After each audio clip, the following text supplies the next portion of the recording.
નમસ્કાર, હું છું પૂજા. સ્વાતંત્ર્યતા વીરોની લડતના પરિપાક રૂપે 200 વર્ષથી બ્રિટિશરોની ગુલામીની જંજીરમાં જકડાયેલા ભારતને તારીખ 15 ઓગસ્ટ 1947ના દિવસે આઝાદી મળી. 77 વર્ષ પહેલાં મળેલી આ સ્વતંત્રતાના 78માં સ્વાતંત્ર્ય પર્વ નિમિત્તે રાષ્ટ્રની સાથે ઉત્સાહભેર ભવ્ય ઉજવણી કરવામાં આવી રહી છે. સ્વાતંત્ર્ય પર્વ પૂર્વે ઠેર ઠેર તિરંગા યાત્રા સહિત કાર્યક્રમો યોજાયા અને સ્વાતંત્ર્ય પર્વ નિમિત્તે હજારો સ્કૂલો, કચેરીઓ, સંસ્થાઓ અને તમામ સરકારી કચેરીઓ ખાતે ધ્વજવંદનના કાર્યક્રમો યોજાઈ રહ્યા છે. લાખો ઘરો ઉપર લોકો દ્વારા ઉત્સાહથી રાષ્ટ્રધ્વજ ફરકાવવામાં આવી રહ્યો છે. રાજ્યના આણંદ, પોરબંદર, ખેડા, અરવલ્લી, દેવભૂમિ દ્વારકા, સાબરકાંઠા, જામનગર, બોટાદ, સુરેન્દ્રનગર, મોરબી, મહેસાણા, અમરેલી, તાપી, ડાંગ અને ભરૂચ ખાતે ધ્વજવંદન સમારોહ યોજાયા હતા, જેમાં રાષ્ટ્રગાન સાથે આન બાન શાન સાથે ધ્વજ લહેરાવવામાં આવ્યો હતો.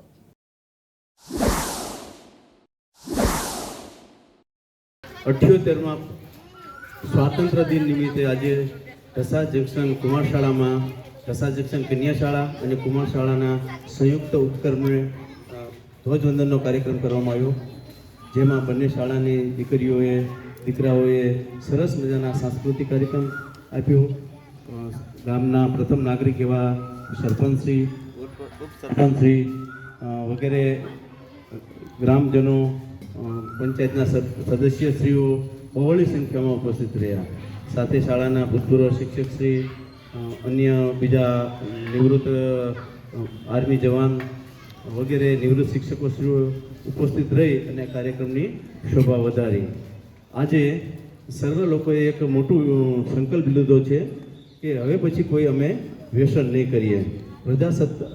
સ્વાતંત્ર્ય દિન નિમિત્તે આજનો આ સંકલ્પ દરેકનો કાયમ રહે અને આપણું ગામ વ્યસન મુક્ત બને એવી અભ્યર્થના સાથે સર્વેને 78માં સ્વાતંત્ર્ય દિનની શુભકામનાઓ.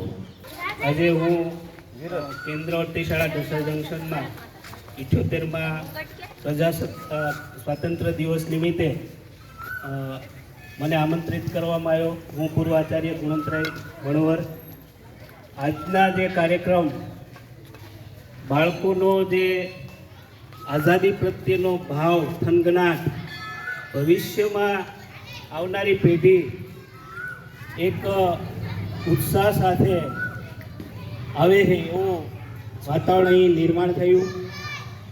આજના પ્રસંગમાં બહોળી સંખ્યામાં ગ્રામજનો, વિદ્યાર્થીઓ, વાલીગણ અને આમંત્રિત મહેમાનો ઉપસ્થિત રહ્યા. શાળા તરફથી, વાલીગણ તરફથી પણ સારો એવો પ્રતિસાદ મળે છે. વિદ્યાર્થીઓ શૈક્ષણિક રીતે બધી જ રીતે લાભ લે છે અને આઝાદીના આ પર્વ એક ધામધૂમથી ઉજવવામાં આવ્યું. જય હિન્દ, ભારત માતા કી જય. આપણે ઢસા વીસી ગ્રામ પંચાયત તરફથી 15મી અને 26મીએ મીઠાઈ તેમજ આપણા જ વિદ્યાર્થીના વાલી ગોવિંદભાઈ તરફથી તમામ બાળકોને ચોકલેટનું વિતરણ કરવાનું હોય.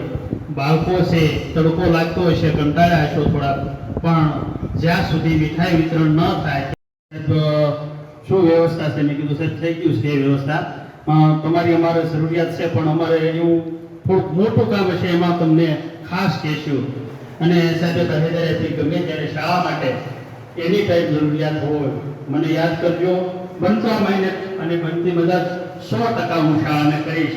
આજે 5 વર્ષ નિવૃત્તિ થવા છતાં આજે પણ શાળાનો કોઈ પણ કાર્યક્રમ હોય